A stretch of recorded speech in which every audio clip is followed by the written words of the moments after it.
Gostaria novamente de agradecer a presença de todos para o segundo dia do Simpósio Internacional sobre Políticas para o Esporte de Alto Rendimento no contexto internacional.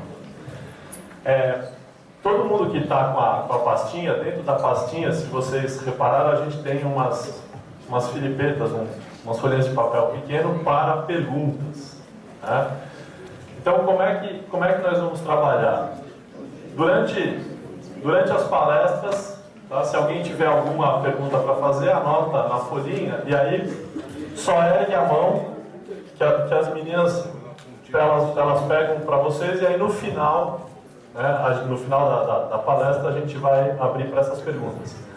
Obviamente, já vou avisando que, como sempre acontece, a gente tem uma quantidade maior de perguntas do que o tempo que a gente tem para elas. Então, a gente obrigatoriamente vai ter que fazer uma triagem. Já peço desculpas antecipadamente, que ninguém se melindre se por acaso, né, é simplesmente uma questão de administração do tempo.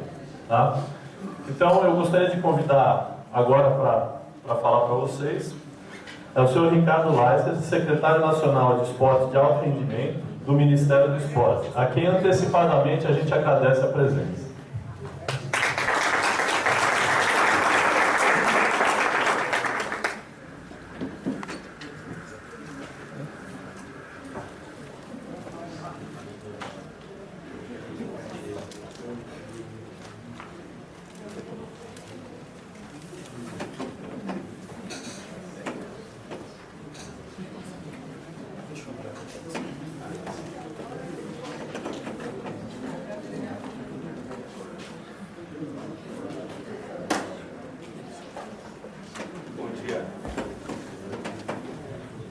Bom dia a todos, muita felicidade de estar aqui na Universidade de São Paulo, Faculdade de Educação Física e Esporte. Acho que na minha época, quando eu estudei aqui na FEFELESH, acho que não tinha esporte, acho que era só educação física. Já era esporte? Sempre foi esporte? Não, né? 92, o tempo vai passando. Queria agradecer o convite, a Teresa, a professora Flávia, a todos que a gente conviveu um pouco nesses dias, que trouxeram ao Ministério a pesquisa, trouxeram o método SPLIS para o nosso debate e conhecimento. Podemos fazer aí uma pequena parceria. Agradecer, dar as boas-vindas, já estão há alguns dias aqui no Brasil, mas a todos os nossos convidados, palestrantes internacionais, que vêm aqui compartilhar conosco esse momento, né? O nosso parceiro maior aqui, o Marcos Vinícius, Comitê Olímpico Brasileiro, né? Também o Araújo, presidente da Confederação de Tênis de Mesa, mas enfim, temos aí o golfe, né, o handball, temos bastante amigos da CDMB, parceiros das universidades. Então, bom dia a todos. Espero não encher muito a paciência de vocês com a minha palestra. Espero que seja minimamente útil para o nosso debate. Vamos falar um pouquinho sobre as políticas de esporte de alto rendimento no Ministério do Esporte, no governo federal. Esse é um tema que é um tema razoavelmente novo no Brasil, né? O Ministério do Esporte é um ministério que é criado em 2003. Em 2003, nessa estruturação do ministério, é que se cria uma secretaria voltada para o esporte de alto rendimento. Mas é preciso admitir que nos primeiros anos do nosso governo, do governo Lula, não foi uma área em que o foco da política pública teve grande atenção. Na verdade, nós, como bom governo de esquerda, nós começamos com prioridade absoluta para a área social, para o esporte enquanto inclusão social, enquanto ferramenta de transformação social. Foi o primeiro grande foco do Ministério do Esporte. Também era um ciclo que estava se começando a se aplicar um recurso federal importante, foi um recurso da Lei Agnello-Piva, das loterias, que foi destinado ao Comitê Olímpico Brasileiro. Então também era um momento em que esse financiamento ao alto rendimento, ele crescia através dessa lei que permite ao comitê fazer uma administração direta, com um grau de autonomia bem razoável desses recursos. Então a nossa preocupação realmente não estava tão voltada para esse tema. Os primeiros anos nossos foram nesse sentido. O que, na minha avaliação, começou a mudar um pouco a situação foram os Jogos Pan-Americanos no Rio de Janeiro. Quer dizer, a partir do final de 2004, o governo federal começou a tomar um pouco mais de conhecimento das necessidades da organização do evento. Em 2005, 2006, o governo federal assumiu grandes tarefas nessa organização. Em 2007, os jogos foram realizados com um sucesso muito grande, com uma visibilidade muito grande e com um processo que se emendou de candidatura do Brasil aos Jogos Olímpicos de 2016. Então, nós avaliamos um pouco que esse processo, durante os Jogos Pan-Americanos e com o sucesso da realização dos Jogos, emendando com o processo depois da candidatura olímpica, é que alertou o governo para uma atenção maior para a área de esporte de rendimento. E aí, obviamente, a candidatura ela foi bem sucedida. O Ministério do Esporte já foi daqueles atores que, desde o primeiro momento, avaliou essa possibilidade de vitória, investiu nessa possibilidade, nós pagamos grande parte dessa candidatura, e a partir da vitória realmente se coloca aí uma nova fronteira aberta para o esporte de alto rendimento no Brasil. Então, na verdade, eu começo a palestra a partir desse momento, quer dizer, após a vitória em Copenhague, em 2009, quando o Rio foi escolhido cidade-sede, e nós tínhamos já uma sistemática desde 2013 de diálogo com a sociedade civil, com o mundo do esporte, através das conferências nacionais de esporte, e temos a terceira em 2010, logo depois da nossa vitória. E essa conferência, claro, também com muita participação do governo, aponta para uma necessidade, né, ou para uma meta, né, para o esporte do Brasil em 10 anos. Coloca uma visão de desenvolvimento para o Brasil em 10 anos. Né? Na época nós chamamos de 10 pontos em 10 anos para projetar o Brasil entre os 10, mas já traduzindo um pouco nosso objetivo de estar entre as 10 principais potências esportivas do mundo. Entre as 10 por quê? Porque o Brasil, até agora estamos já mais bem colocados, mas tradicionalmente vinha entre as 10 principais economias do mundo. E a nossa visão um pouco é que no esporte a gente também tinha que refletir essa condição de um país que está entre os 10 países mais importantes do mundo, pelo menos do ponto de vista econômico. Né? Então traduzimos assim com os 10 pontos. A questão da potência esportiva foi um trabalho que nós fizemos em parceria com o Comitê Olímpico. Na verdade, as nossas visões estavam muito alinhadas no momento, e nós definimos também o que seria essa potência esportiva, né? Em termos de não só quantidade de medalhas olímpicas, que obviamente é um critério óbvio, medalhas olímpicas, medalhas paralímpicas, mas também em quantidade de finalistas, títulos mundiais, pan-americanos, sul-americanos, né? Muitas vezes nós não temos condição de, numa modalidade, ter um resultado olímpico, mas isso não quer dizer que a gente tenha que abrir mão de uma hegemonia que nós temos na América do Sul ou nos Jogos Pan-Americanos, né? E temos que ver esses processos também como processos de construção do resultado mundial, do resultado olímpico. Também falávamos nessa potência esportiva na questão das modalidades. Quer dizer, que o Brasil esse modelo, por exemplo, que a Jamaica adotou, para o Brasil não era o que a gente considerava mais adequado numa concentração numa modalidade, numa prova, ou mesmo num esporte. Quer dizer, o Brasil tem uma tradição esportiva mais rica, com uma participação em várias modalidades, e que para nós também ser uma potência esportiva reconhecida significava ter resultados significativos numa quantidade razoável de modalidades. Também entendíamos que tínhamos que trabalhar a qualificação técnica dos treinadores, das equipes multidisciplinares, dos árbitros, enfim, de toda essa cadeia profissional que participa do esporte. Um desafio também muito grande na profissionalização da administração das entidades esportivas. E esse ainda é um grande desafio nosso, que é levar a gestão dessas entidades a um patamar mais adequado.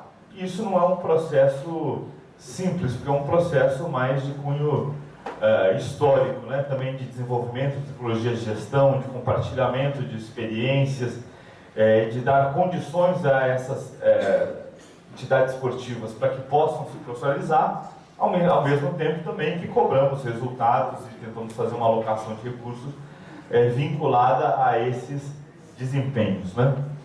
Uma ampliação da base esportiva também é um desafio muito grande, e quando a gente está num país de dimensões continentais como o Brasil, isso é uma dificuldade extrema, né? É muito difícil você trabalhar com a base, trabalhar com um sistema organizado, quando você tem dimensões e variações regionais tão grandes, né? Depois nós vamos falar também das questões de estrutura. E por último, os centros, quer dizer, nacionais, estaduais, municipais, locais, regionais, enfim, que estejam minimamente organizados e alinhados, porque também, num país dessas dimensões, fazer esse caminho, quer dizer, entre a descoberta, o desenvolvimento, até você chegar no alto rendimento, até você chegar numa situação de desempenho de treinamento ótimo, também é um desafio muito grande, né? Como fazer isso com dimensões tão grandes. Então, essa era a nossa visão, quer dizer, o Brasil passa a ter uma oportunidade histórica que, nosso entendimento, tem as primeiras sementes nos Jogos Sul-Americanos, aí um grande desenvolvimento nos Jogos Pan-Americanos em 2007, e que com a chance de disputar os Jogos Olímpicos do Brasil, a gente conseguia realmente um lugar ao sol, um lugar que o esporte nunca teve, nem na política pública, nem na atenção dos patrocinadores, da mídia. A gente conseguiu uma situação muito interessante. E nós tínhamos que então nos preparar para construir e aproveitar o legado dessa oportunidade histórica. Alguns desafios que a gente se colocou são desafios que muitas vezes são comuns também a outros países, né?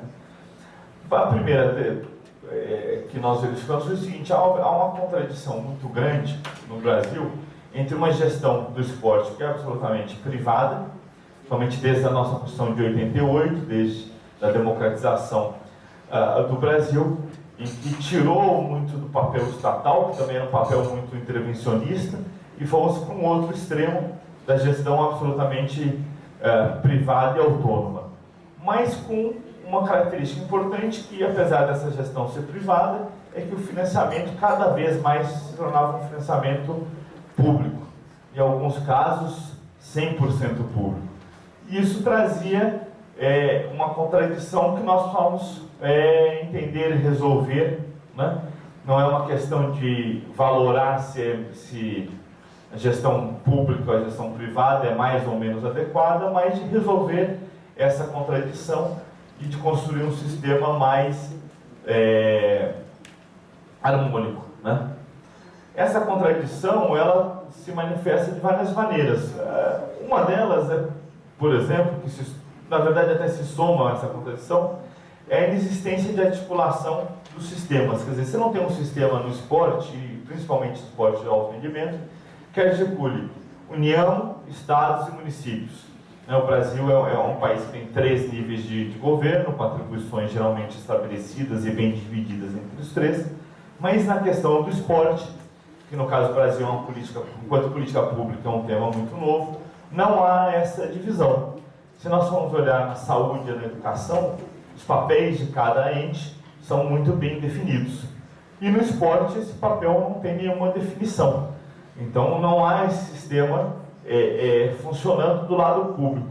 E no lado também das instituições esportivas, o sistema também entre Comitê Olímpico, confederações, federações e clubes também é um sistema com muitas dificuldades, em que há uma distância entre o clube e a entidade de prática muito grande do Comitê Olímpico, e há um caso hoje no Brasil que não tem ainda nenhuma solução à vista, que é o caso das federações estaduais, que não tem nenhum tipo de financiamento, estão numa situação muito complicada, né? Então há uma certa crise desse sistema federativo, né? Quer dizer, os investimentos eles conseguiram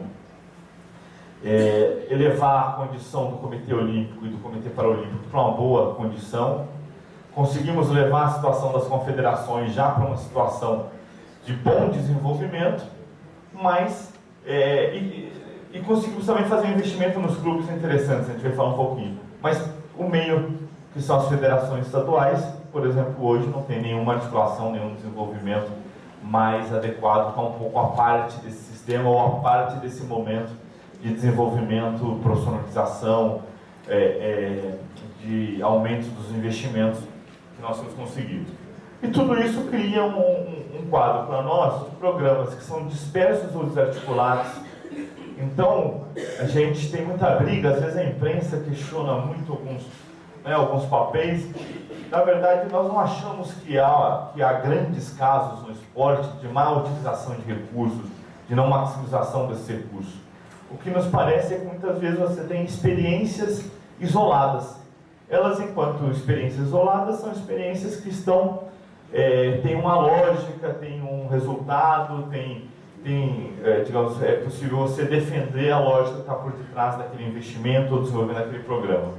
Mas ele não tem nem para cima, nem para baixo, nem para a base, nem para o alto rendimento, em qualquer estágio que ele esteja, ele não tem uma articulação. Não tem articulação nacional, não tem articulação regional, e geralmente são programas focados sem grandes articulações. Isso vale para as entidades esportivas ou para o próprio governo. Né? Nós temos o programa Bolsa Atleta, que a gente vai falar um pouquinho de apoio aos atletas.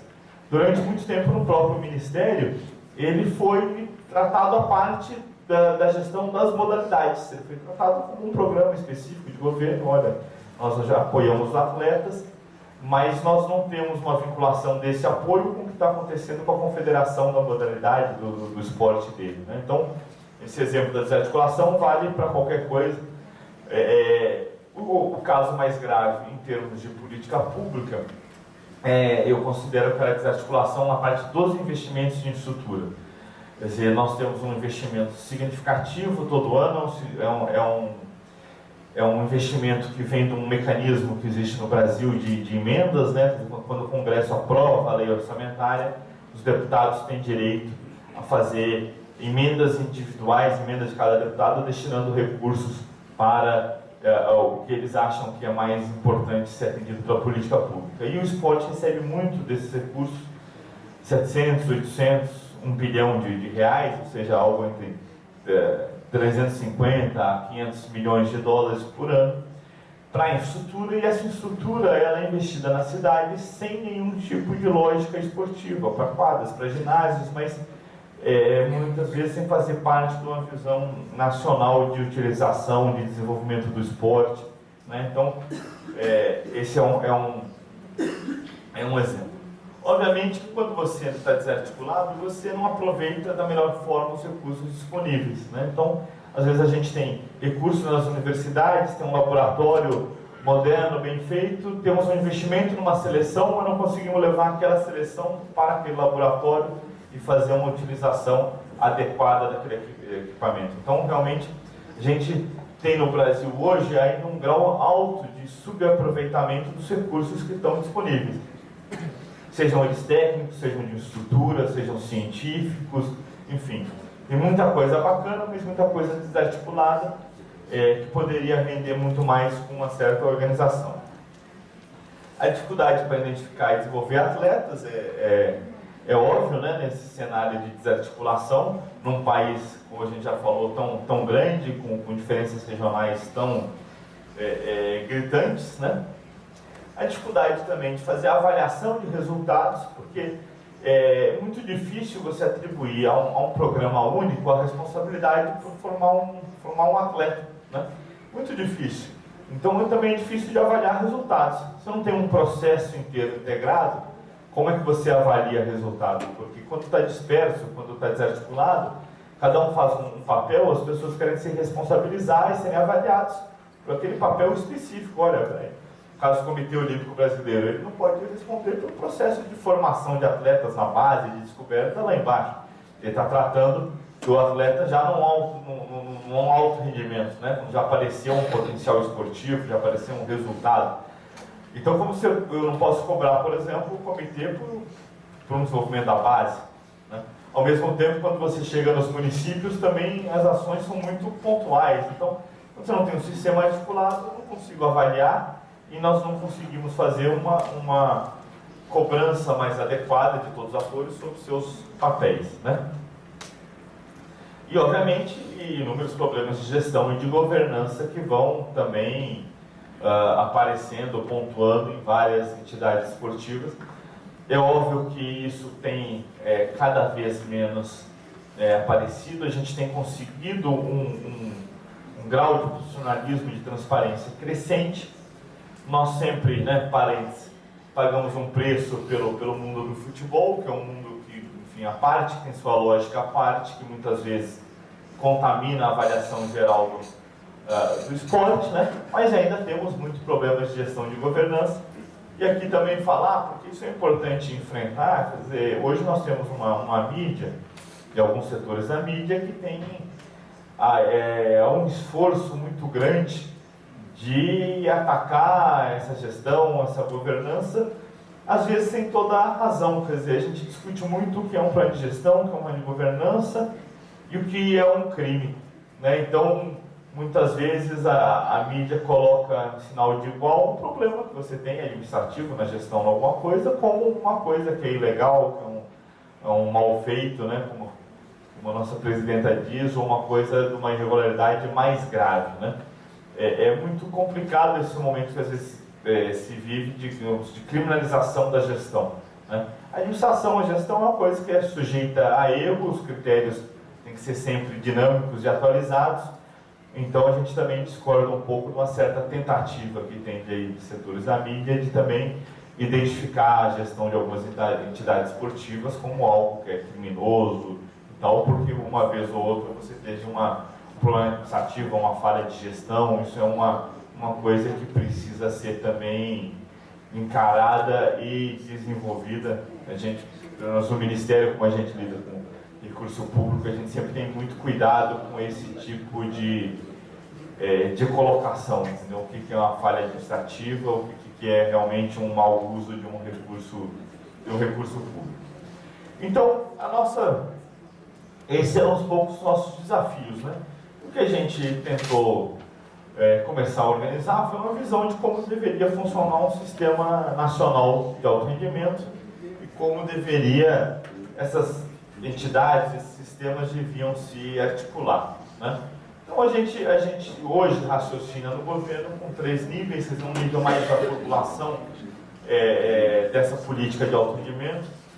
É um nível que envolve o governo nos seus diversos níveis, é óbvio, Comitê Olímpico, Comitê Paralímpico. Isso é importante, quer dizer, hoje nossos investimentos são debatidos, são comparados com os investimentos feitos pelas outras entidades esportivas, para que se crie esse alinhamento, e com as confederações.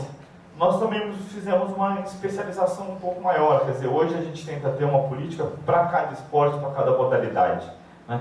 Qual é a política para o basquete, qual a política para o vôlei, qual a política para o rugby, ou para o golfe, né? Obviamente que isso ainda não é um documento como a gente gostaria de ter, uma política absolutamente explicitada, com todas as metas, com tudo isso, mas esse é o caminho que a gente está trilhando, que a gente busca construir. Então, um nível de formulação política maior. Um nível de financiamento, que hoje é basicamente público e que tem crescentemente atraído o interesse das fontes privadas, mas que a gente ainda acha que essas fontes privadas são tímidas no investimento de esporte, perto do que é o potencial do Brasil, e perto até do que é investimento em alguns outros setores, como a cultura, que tem uma tradição muito maior de patrocínio privado. Nesse sentido, a aprovação de uma lei de incentivos fiscais aqui no Brasil, que permite que as empresas apoiem o esporte tendo um benefício fiscal, foi um marco importante. Depois a gente vai ver um pouquinho os números. Mas, enfim, quer dizer, o que nós definimos, alguém tem que definir e formular essa política, tentamos estabelecer quem são os atores. É preciso haver um financiamento, e o papel do financiamento público para nós está muito claro, principalmente nesse ciclo olímpico e nesse momento que nós vivemos, e um papel pela execução. Quer dizer, o que nós tentamos fazer aqui também foi um pouco essa descentralização dessa política. A política ela tem que ser única, tem que ser nacional, mas vários atores podem executar essa mesma política. Nos primórdios aqui do esporte de rendimento, quando nós tínhamos menos recursos, menos atenção, quando uma confederação ia nos procurar, ela queria atuar de A a Z, da formulação da política até a execução, se for da iniciação esportiva. O que hoje a gente tenta separar um pouco o papel de cada um. Olha, é mais interessante que a confederação esteja no nível realmente do alto rendimento, incluindo aí seleções de base, sub-19, sub-21, em alguns casos sub-17, enfim, mais no alto rendimento, e que outros parceiros, principalmente os municípios, os estados, os clubes, no nosso caso, inclusive até as Forças Armadas, que têm uma tradição no esporte, possam fazer essa execução. Agora é preciso também que eles façam essa execução articulados com essa política que foi definida. Ou seja, então a tendência nossa é tentar organizar um pouco essa ideia e sedimentar um pouco melhor os papéis, né? Inclusive no que é a cobrança. Eu sempre brigo, até ultimamente não tenho visto mais essa cobrança, mas já discuti com N jornalistas esportivos. A cobrança assim, o Comitê Olímpico tem que fazer esporte na escola. Eu acho que não tem que fazer esporte na escola. Acho que tem que fazer esporte na escola é o responsável pelo órgão educacional, que é um órgão público, não no município, no estado, ou mesmo na União. Então, qual que é o papel de cada um? Assim como também não adianta o município estar preocupado com a organização de delegação para o Mundial, né, para campeonatos mundiais, então não faz muito sentido. Então, tentar organizar um pouco esse sistema.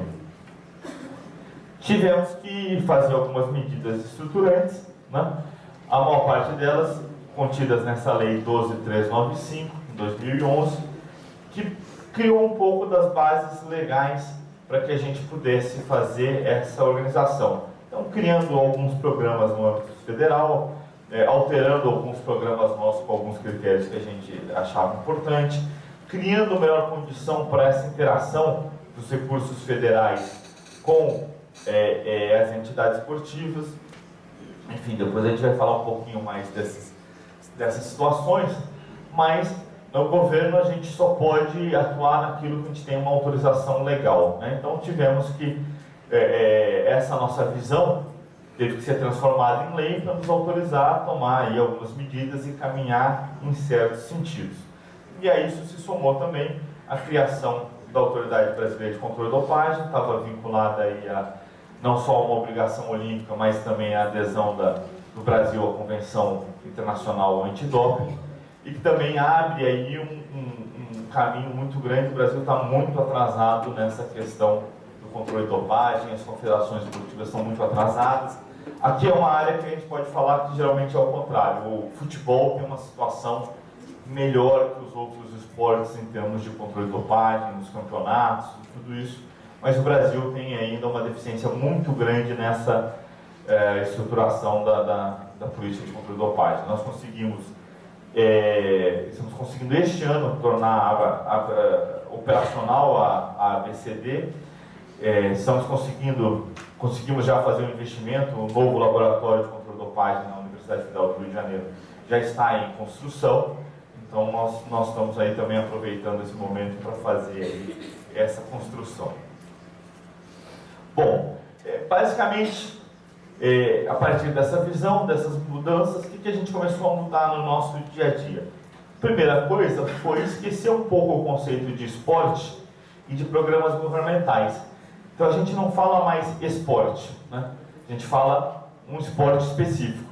Então o que a gente tentou começar a falar no Ministério, olha, em vez de falar de esporte, vamos falar de basquete, de vôlei, né? E em vez de falar de programas governamentais como o Bolsa Atleta ou como a Lei de Incentivo, vamos também subordinar esses programas governamentais a essa lógica da modalidade. Então o programa Bolsa Atleta dentro da canoagem brasileira, é o papel da Lei de Incentivo ao Esporte dentro do vôlei, né? Então a gente começou a mudar também, a se reprogramar no Ministério para atuar de forma diferenciada, né?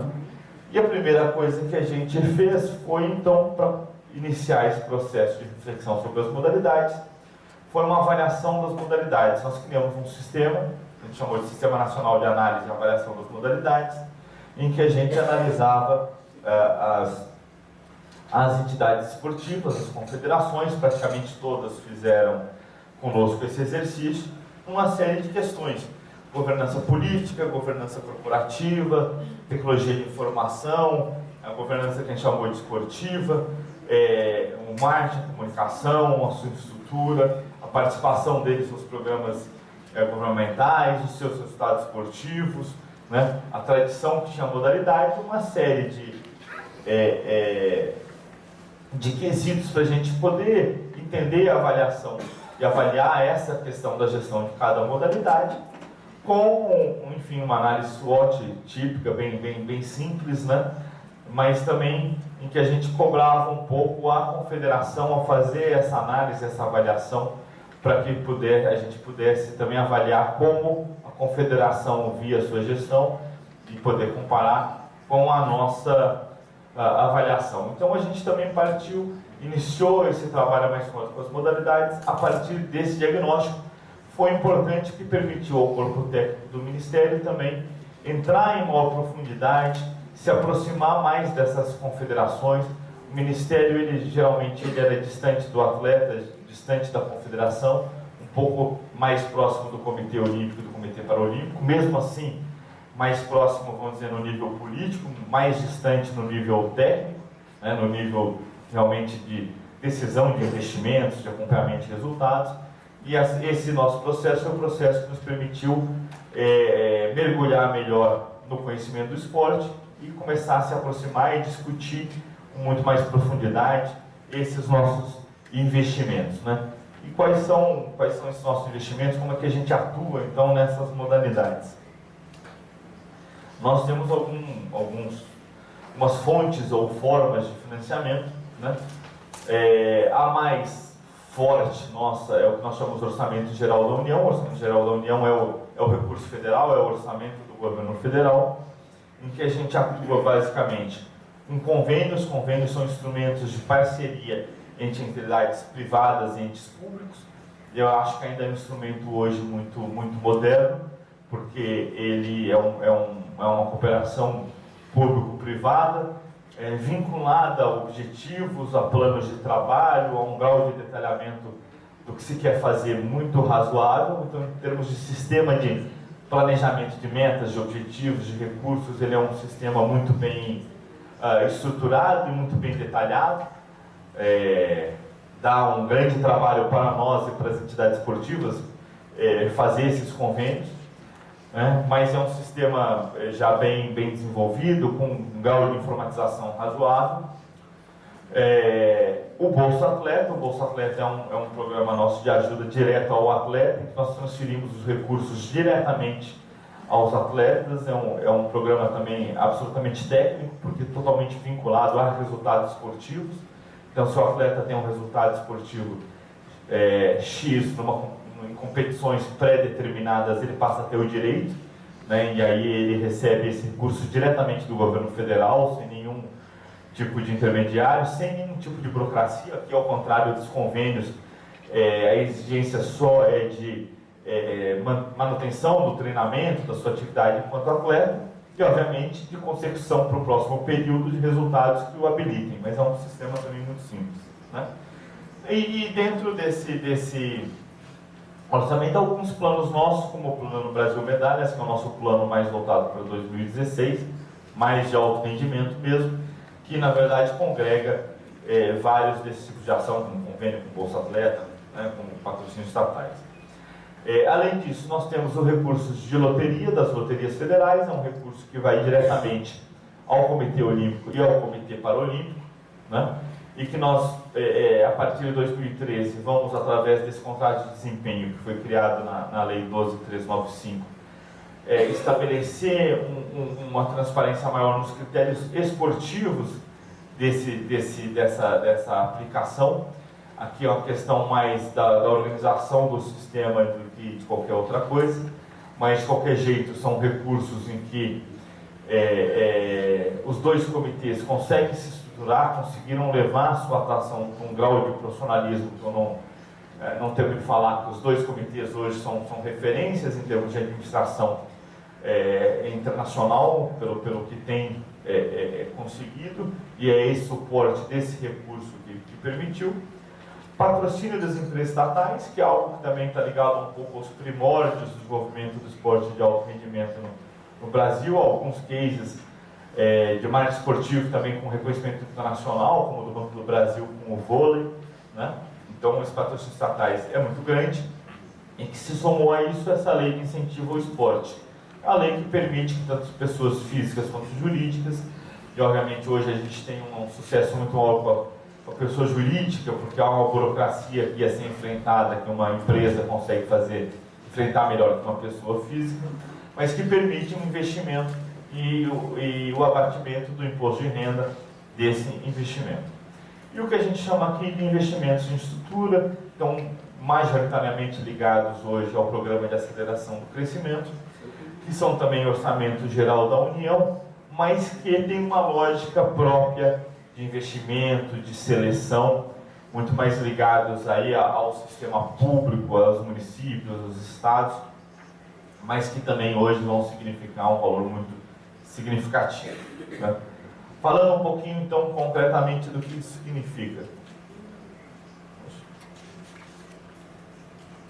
Pulou aqui uma transparência na minha frente. Falando de Agnello Piva, né? Nos últimos anos, puxando 2007 para cá, nós estamos falando em 2012 de 171 milhões no total para o COB, 30 milhões para o CPB, então estamos falando aí de 202 milhões de reais. Hoje, na paridade de hoje, um pouquinho menos que 100 milhões de dólares, né? O dólar tem aumentado aqui em relação ao real, então a gente podia falar 100 milhões de dólares, mas agora, em termos reais, foram 100 milhões de dólares, né? Hoje seria um pouquinho menos, né?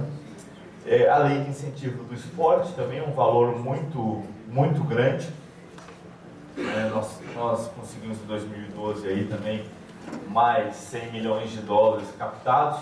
75% desse recurso da lei de incentivo hoje são alto rendimento, né? Também é um desafio nosso, porque aqui a seleção é sobre projetos que são apresentados, então trazer esses recursos para a lógica do nosso sistema é uma coisa um pouco mais complicada. A gente tem conseguido com as confederações, muitas confederações estão de forma mais pesada aqui na lei de incentivo, mas nas entidades de prática esportiva no geral é um pouco mais difícil de você fazer esse casamento. No caso de alguns clubes sociais que têm um trabalho de alto rendimento e conseguem captar na lei, por exemplo, um Minas Tênis Clube ou um Pinheiros, isso também é um pouco mais simples, né? Mas é um dos desafios dentro dos nossos investimentos, como trazer isso aqui para a nossa lógica. Aqui um pouco as empresas estatais, que a gente tem patrocinado, né? Então a Petrobras, essa semana anunciou o seu patrocínio ao judô, mas hoje a Petrobras apoia o boxe, a esgrima, o handebol, né, de peso, Reimo, taekwondo, judô. A Infraero é parceira do judô, né, que é a empresa que cuida dos nossos aeroportos. A Eletrobras com o basquete. A Eletrobras, nós tivemos aqui uma crise grande esse ano com o basquete.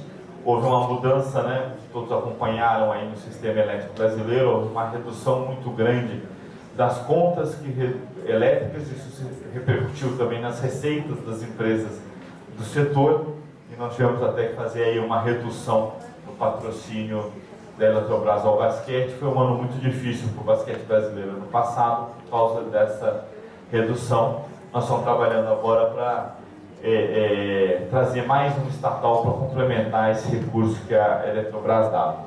Enfim, Correios, Caixa, BNDES, Banco do Brasil, Banco do Nordeste Brasileiro também, são estatais que estão financiando o esporte, algumas delas que estão em negociação, como no caso do Triatlo, para que seja assumido esse financiamento, né? O nosso orçamento do Ministério OGU esse ano é um orçamento de 950 milhões, com tendência a subir, porque nós temos alguns recursos que podem ser reabertos do ano passado e que se aplicam aí desde bolsas para os atletas, a infraestrutura, as instalações olímpicas do Rio de Janeiro também estão nesse número, algumas instalações que nós temos que construir, preparação de atletas, no de base, capacitação de recursos humanos, enfim, são esses recursos que nós contamos aí esse ano, vamos dizer, uns 450 milhões de dólares, né? Mas obviamente esse é o recurso anual, os nossos investimentos cada vez mais ele tem a característica plurianual, né?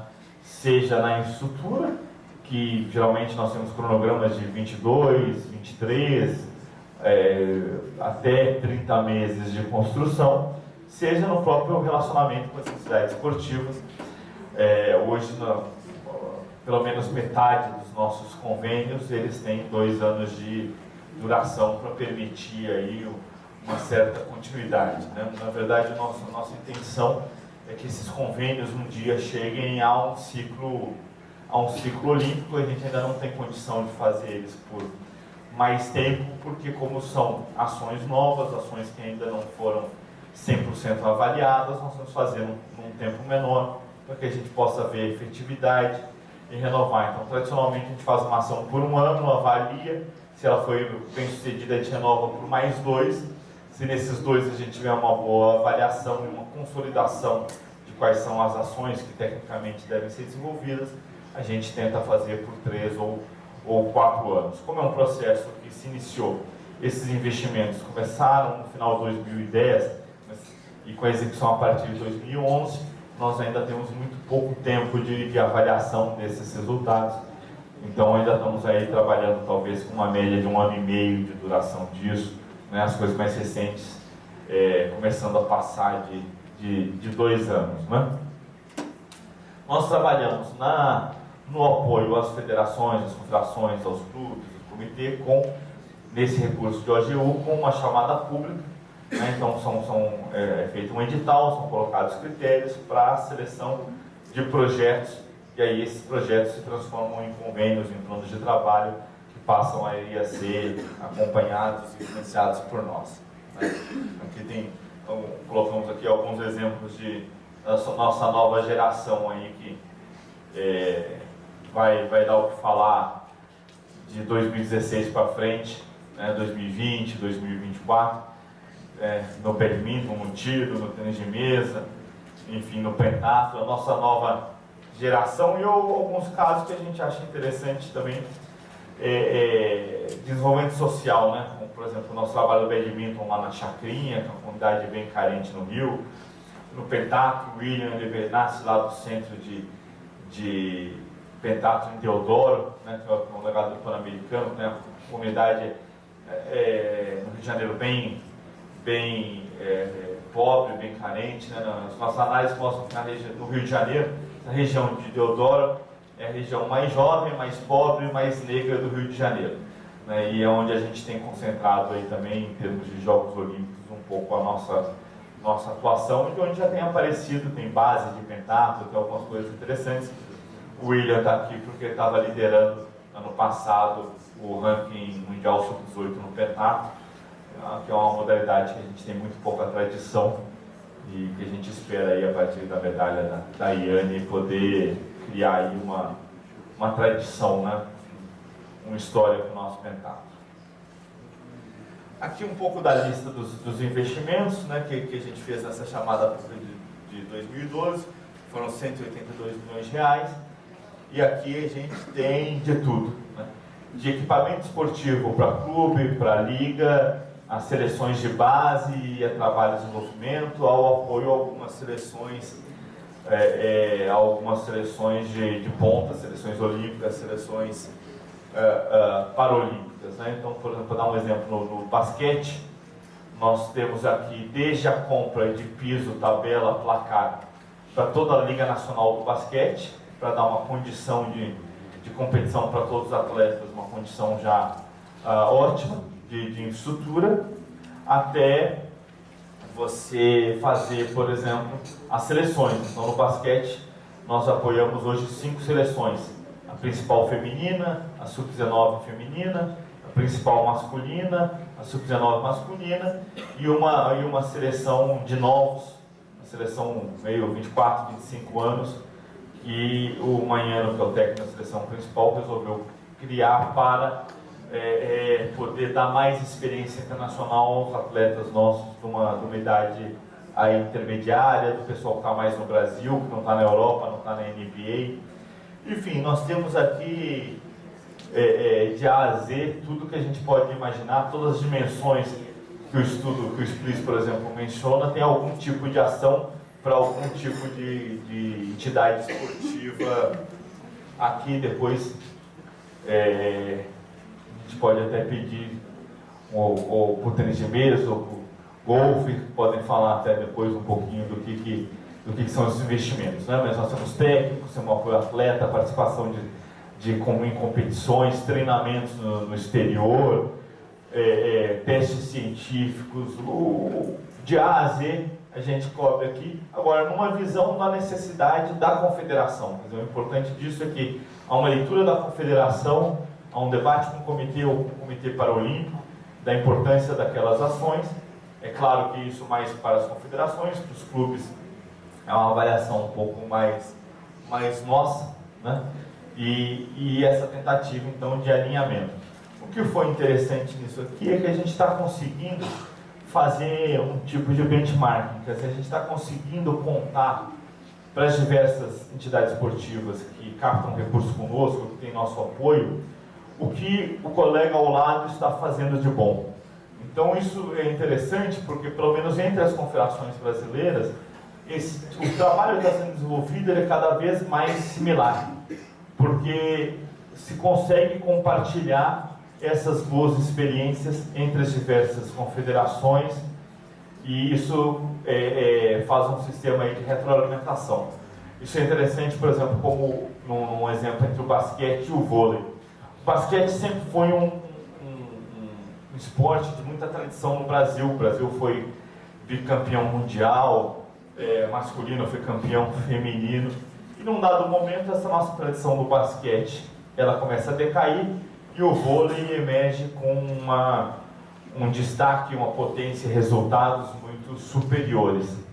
E o nosso basquete viveu uma crise por longo período e o vôlei se desenvolveu não só em termos de resultados esportivos, mas de gestão. Hoje, a Confederação Brasileira de Vôlei é uma das confederações mais bem administradas do Brasil e internacionalmente, né? E o basquete foi ficando para trás. Mas o que aconteceu? O basquete teve uma ideia interessante com a Liga, de criar um campeonato sub-21. E nós criamos, chamou de Liga de Desenvolvimento do Basquete, já está na 3ª edição. Nós conseguimos estruturar da seguinte maneira: os clubes da Liga, são 16 clubes, eles montaram equipes todas sub-21 para disputar o campeonato. E o Ministério apoiou o deslocamento, passagem, hospedagem, isso é um custo muito alto no Brasil, né? Principalmente quando você tem equipes norte, nordeste, para se deslocar, mesmo do sul, para se deslocar. E nós apoiamos, teve um sucesso enorme. Na primeira edição, mais de 50 atletas do Sub-21 foram profissionalizados nos seus times principais. Acontecia que era toda uma geração que estava no banco dos times principais, com 18, 19, 20 anos, que jogava 30 segundos, 1 minuto quando jogava, e quando teve a oportunidade de jogar um campeonato brasileiro integralmente, se viu o potencial daqueles jogadores. E isso foi incorporado aos times principais. Quando a Confederação Brasileira de Vôlei viu esse projeto, ela falou: olha, eu tenho um problema grande, porque eu não estou conseguindo mais fazer os meus campeonatos estaduais. Então, o vôlei não se organizava tão fortemente por clubes como o basquete, tinha uma estrutura das federações estaduais mais forte, mas 10 estados já não participavam dos campeonatos brasileiros porque não tinham recursos para mandar sua seleção. Então, quando o vôlei viu que a gente apoiou o basquete, eles colocaram um projeto para nós de apoio a esses campeonatos estaduais. São 2 faixas etárias, masculino e feminino, são 4 campeonatos que hoje a gente apoia. Eu não sei mais qual é a faixa etária, se é sub-19. Acho que 19 e 17. Eu confesso, são tantas modalidades, a gente se perde em qual é a faixa etária. Mas eu acho que é 19 e 17, masculino e feminino. Tinha mais certeza do sub-19. São mais de 1000 atletas que hoje estão competindo nessas ligas. É possível pelo site da CBV, inclusive, acompanhar todos esses jogos.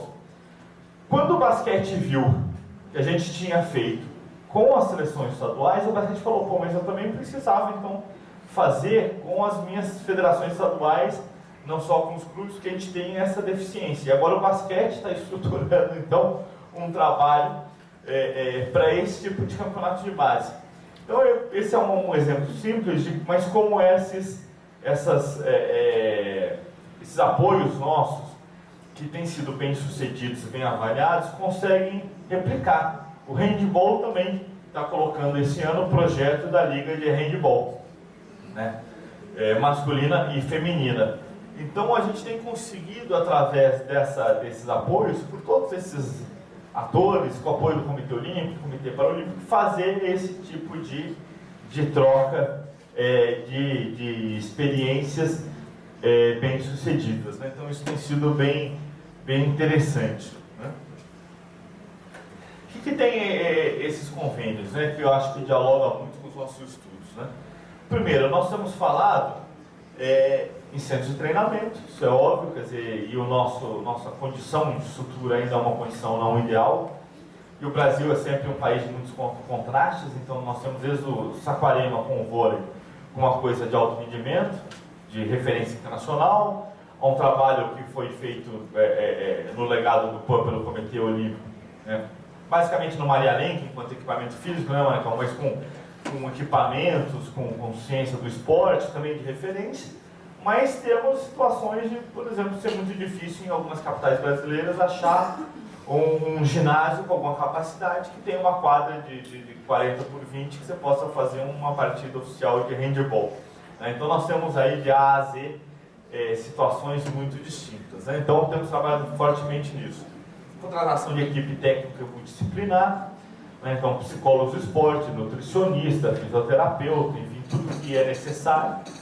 Isso foi a primeira coisa que realmente a gente conseguiu padronizar nessas confederações e nesse trabalho mais visando 2016 também. Então nós temos técnicos estrangeiros, temos especialistas estrangeiros, praticamente hoje em todas as modalidades olímpicas e já em muitas paralímpicas, mas o olímpico aí já alguns degraus na frente do paralímpico. Não só nas modalidades em que a gente tem grande tradição, mas em modalidades que a gente está iniciando também. Então pega na canoagem, você tem técnicos italianos, espanhóis, né? No handball tem dinamarquês, nosso técnico no basquete é argentino, campeão olímpico pela Argentina, enfim, a gente tem trabalhado muito nisso, né?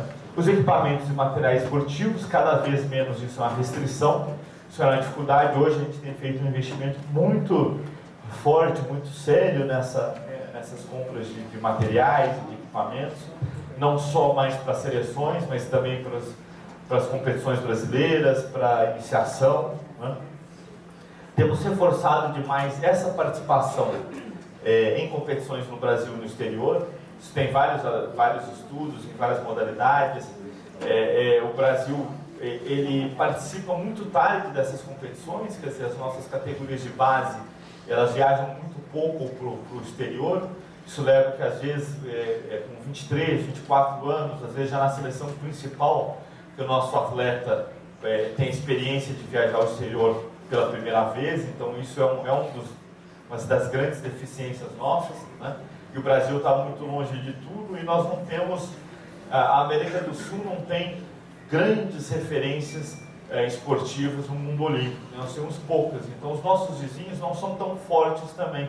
Então, para que a gente possa competir, nós temos que ir para a Europa, nós temos que ir para os Estados Unidos, nós temos que ir para a Ásia, e aí são custos muito maiores. Porque às vezes na Europa é uma viagem de 2, 3 horas de trem para disputar um campeonato, fazer um training camp com um nível técnico alto. Aqui no Brasil é uma viagem de 12, 15 horas, de fusos horários, né, de mudança drástica de idioma, de condições climáticas, enfim, né? Então a gente tem trabalhado muito nessa participação, nesse treinamento de intercâmbio. Então esses centros, por exemplo, nem sempre são no Brasil. O triatlo nosso hoje trabalha em Portugal, com um centro de referência em Portugal, e a gente consegue com isso também ter um intercâmbio muito mais forte. A vela, o hipismo, tem bases, né, na Europa que facilitam esse intercâmbio também, né? Conseguimos, com o incremento dos recursos, com essa visibilidade que o Brasil conseguiu para o esporte, com a conquista do direito de sediar os Jogos Olímpicos e os Jogos Paralímpicos, também conseguimos descer um pouco para essas categorias de base. Então estamos conseguindo também dar esse mesmo tipo de apoio para essas seleções sub-21, sub-19, sub-17. Isso tem permitido ao Ministério conhecer um pouquinho também mais profundamente a situação do esporte, não só da geração que hoje está no topo, mas das gerações que estão se formando, que estão vindo e que vão formar aí o futuro do esporte brasileiro. Temos conseguido dar esse apoio, e é óbvio também que quando você traz uma equipe multidisciplinar ou cria um centro de treinamento para a seleção principal, todas essas categorias também vão se beneficiando desse investimento. E tem na medicina esportiva, na ciência do esporte, eu acho que ainda é um desafio, ainda é algo que, desde barreiras culturais que nós temos até a dificuldade de articulação, o distanciamento que a própria academia também às vezes se impõe, né? Tem aí problemas grandes em nossa articulação, né? Aqui o Bolsa Atleta são só informações mais para a gente dar um pouco os dados, né? São 180 milhões esse ano de reais direto ao atleta, né? São entre 5.500 e 6.000 atletas que têm sido atendidos anualmente, né? Temos agora a categoria pódio, que nós vamos selecionar, que é um apoio aí entre 5.000 e 15.000 reais por mês, para quem tem mais, para aqueles atletas. Hoje deve ser em torno de 260 que estão selecionados, que têm mais condição entre o esporte olímpico e paralímpico, né? E terminar aqui então falando um pouco também desse recorte dessa política, que é o Plano Brasil Medalha, é o plano mais estruturado para 2016, na parceria com o Comitê Olímpico e Paralímpico. São R$1 bilhão, 500 milhões de dólares adicionais que nós vamos fazer para preparação de atletas, seleções, com todas aquelas ações que a gente falou, e para a reforma aí de centros esportivos e para a infraestrutura, focado nas 21 modalidades olímpicas e 15 paralímpicas, que nós avaliamos ter mais chance de ter resultado. Aqui a gente fala modalidade, mas às vezes a gente está se referindo a um atleta com chance dentro daquela modalidade. É uma coisa dinâmica, né? Vai ser avaliada ano a ano, podem entrar esportes, sair esportes, entrar atleta, sair atleta. Aqui já é um gerenciamento muito mais detalhado, uma integração aí sim profunda entre todas as entidades esportivas, confederação, COB, Ministério. Há grupos formais de avaliação técnica entre todas essas entidades que fazem a avaliação e fazem essa alocação de recursos. E essa é a visão aquela nossa da rede nacional de como estruturar um pouquinho esse sistema, né? Do Centro Olímpico, que vai ser o nosso legado dos Jogos Olímpicos, né? Então, nós vamos ter na Barra, em Deodoro, no Rio, 2 centros de altíssima qualidade, que vão ser o topo da nossa pirâmide. Estamos estruturando nesse Plano Brasil Medalha 21 centros para modalidades, né? Então, nos moldes do judô, do vôlei, em Saquarema. Então, estamos fazendo o judô em Lauro de Freitas, na Bahia, o handebol em São Bernardo e assim por diante, né? Centros regionais com os estados, então nós temos aí trabalhos em Minas Gerais, no Espírito Santo, no Rio Grande do Sul, no Ceará, que são centros multiesportivos regionais. O Centro de Iniciação ao Esporte, que é o nosso grande investimento de estrutura, vai ser anunciado agora. São 250, pelo menos, ginásios e mini complexos de atletismo que vão para os municípios, dentro do PAC. É um investimento de 800 milhões de reais. E todo o trabalho na base de iniciação esportiva, programas do Ministério, dos diversos governos, que vão formando aí um início, uma aproximação aí do esporte brasileiro, né? Então, aqui a gente tem algumas cidades que vão se especializando. A gente tem trabalhado com esse conceito de cidade esportiva, que é algo que a gente deve aprofundar um pouco mais, começando até pelo vôlei. Mas que a ideia é de que você possa aproveitar, por exemplo, em São Bernardo tem um Centro Nacional de Handebol, se trabalha nas escolas, se trabalha na base, quer dizer, que a gente possa especializar os municípios também em algumas práticas de esporte de rendimento. É muito difícil para o município, para a administração local, se dedicar a mais que uma única modalidade no alto rendimento. Então a gente também tem tentado incentivar certas escolhas, né? Cidades maiores podem ter mais de uma, duas ou três, mas que eles cumpram um papel nesse sistema do alto rendimento em uma modalidade. Que a gente possa saber disso, isso possa ser de conhecimento das federações, das confederações, e a gente cria esse papel para o governo local nessa política de alto rendimento, né? E os ginásios, eles vão entrar nisso aqui, são ginásios esportivos, né, oficiais, voltados para a iniciação e o desenvolvimento, né, para a base do alto rendimento, que vão dar aí uma condição de estrutura para esses municípios muito grande. A gente sabe que realmente nos municípios, como na maioria das universidades federais e mesmo estaduais como a USP, a infraestrutura esportiva é uma infraestrutura esportiva antiga, da década de 70, que precisa de uma modernização, precisa de uma ampliação. Então, o Centro de Iniciação ao Esporte é um esforço muito grande do governo federal de começar a superar essa deficiência, né? Nós estamos começando aí prevendo 250, que já dá esse valor de mais de 800 milhões de reais, mas que a gente espera que isso seja aí só a primeira fase. Nós já temos hoje 566 projetos selecionados. Nós estamos ali rodando a simulação para fazer a seleção desses primeiros 250 e depois levar aí ao governo a discussão de poder atender os demais, né? Então, essa é a ideia, campo 20 por 40, né, com todo o apoio, e alguns não apareceu aqui, tem alguns que tem um centro de mini atletismo agregado ao ginásio. Então, assim, rapidamente, sei que falei demais, mas rapidamente é um pouco da visão do que a gente tem investido, do que a gente tem feito, né? E estamos aqui ansiosos também para conhecer as outras experiências e para debater com vocês o que a gente pode mudar, o que a gente pode fazer a mais, o que nós estamos acertando, o que nós estamos errando.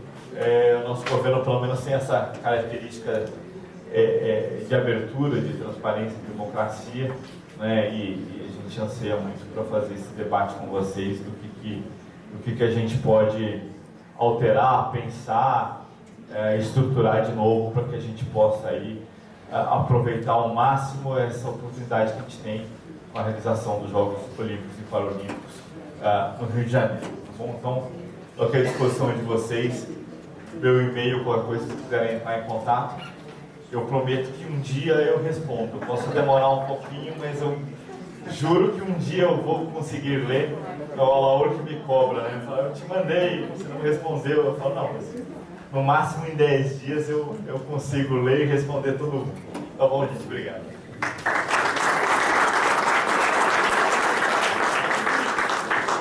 Eu gostaria, em nome da organização do evento, de agradecer ao secretário Ricardo Leiser e fazer algumas perguntas aqui. Na verdade, a gente vai ter que selecionar algumas para poder cumprir rigorosamente o cronograma. Tá? Então, aqui eu vou juntar duas perguntas em uma, da Bárbara Almeida, da Universidade Federal do Paraná, e do Ed Júnior, da Universidade Estadual de Londrina. Eles parabenizam o senhor pelo trabalho e a pergunta é: qual é o plano a longo prazo para a manutenção do financiamento, principalmente após Rio 2016. Né? Após o Rio 2016, quando o esporte pode perder evidência social, não há o risco desses esforços terem um prazo de validade?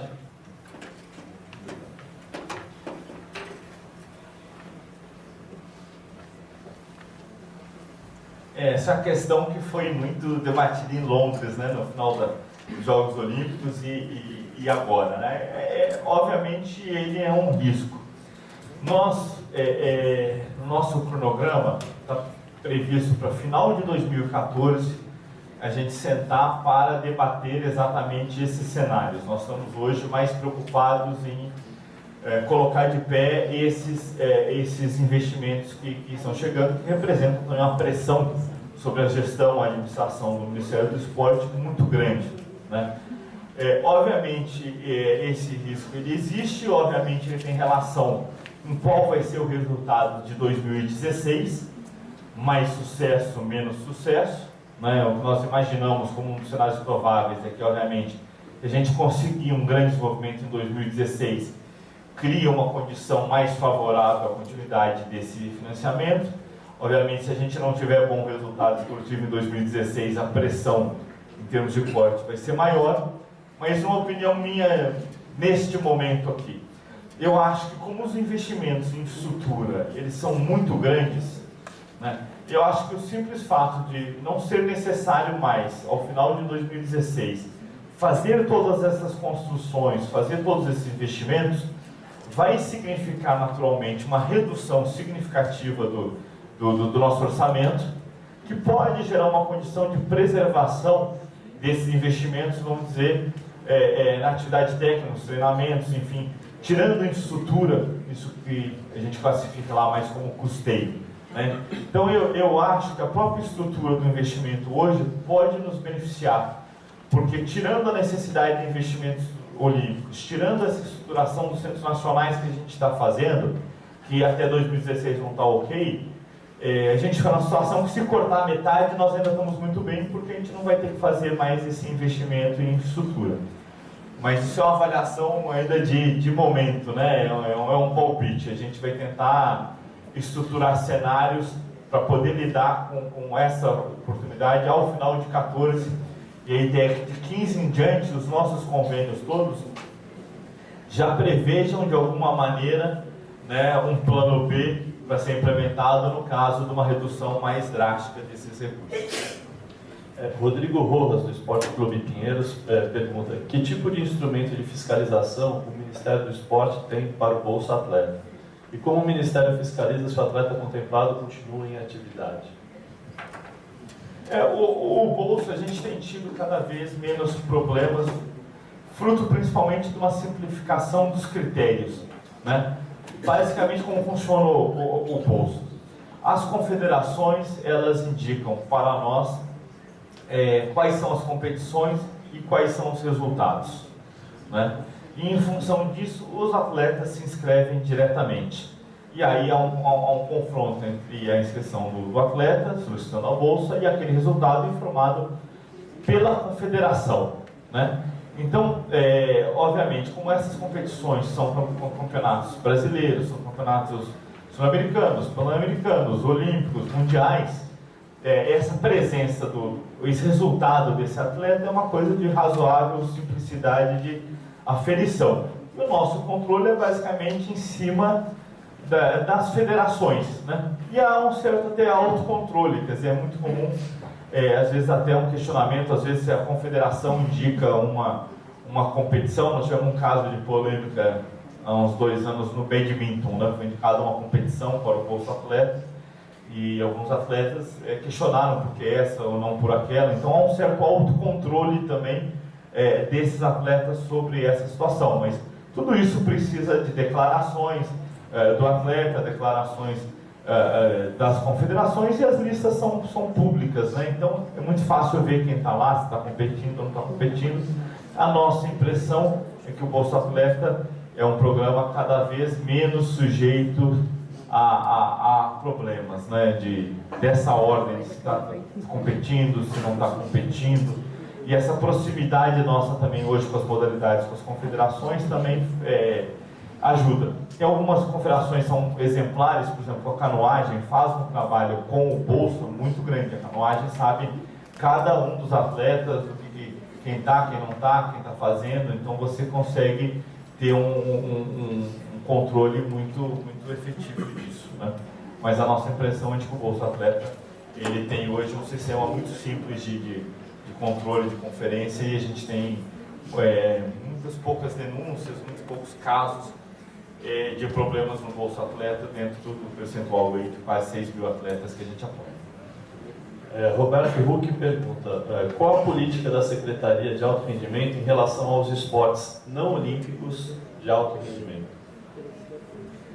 Esse é um tema sempre complicado, né? Uma parte dessa chamada pública, uma parte desse nosso investimento, ele vai também para o esporte não olímpico, não paralímpico, registrado aqui, que eu também acho horrível esse termo não olímpico, não paralímpico, né? É muito estranho você definir alguém pela negação de uma condição dessas, né? Mas a chamada pública ela também permite o que nós temos mais a prioridade de investimentos de recursos, né? Nós estamos com uma linha de apoio aos esportes, digamos, radicais, X-Games, a gente tem feito um apoio, e algumas modalidades que são bem estruturadas, que têm ali um apoio. No Bolsa, por exemplo, eles têm direito ao Bolsa, mas apenas na categoria internacional, para resultados mundiais, né? A gente não apoia, por exemplo, para pratos brasileiros, para bases, a gente não tem recurso de fazer tudo isso, até porque o esporte não olímpico também tem uma variação de grau de desenvolvimento muito grande, então é muito difícil da gente fazer um critério único, né? O critério único que a gente tem hoje é para as modalidades pan-americanas, né? É um recorte que a gente consegue fazer e um apoio um pouco maior que a gente faça.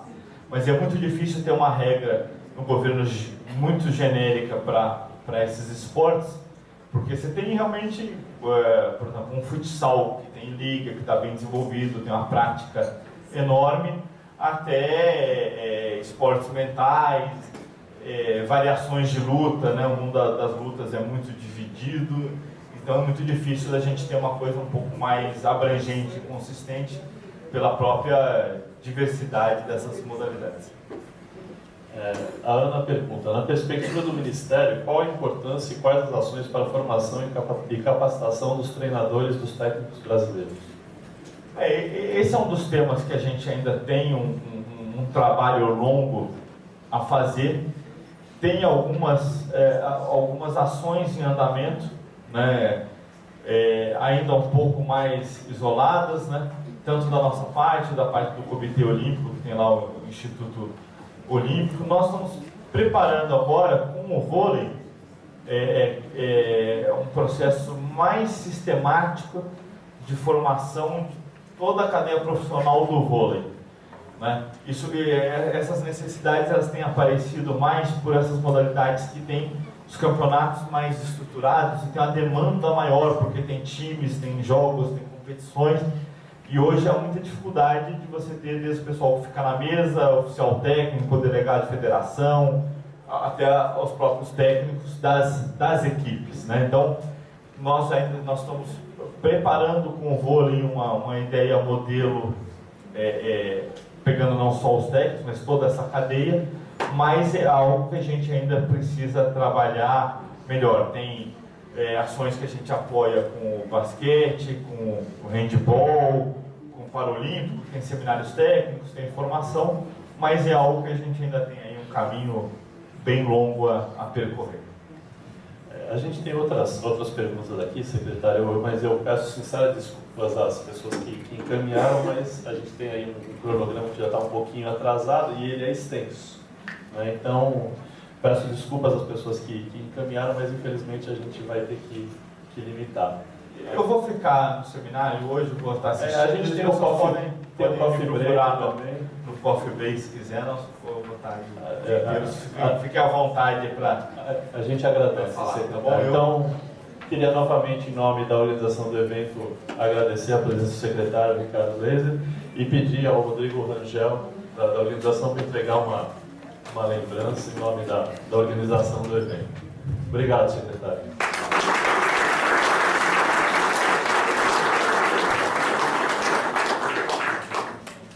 Eu gostaria de chamar agora para a próxima palestra, já agradecendo antecipadamente a presença.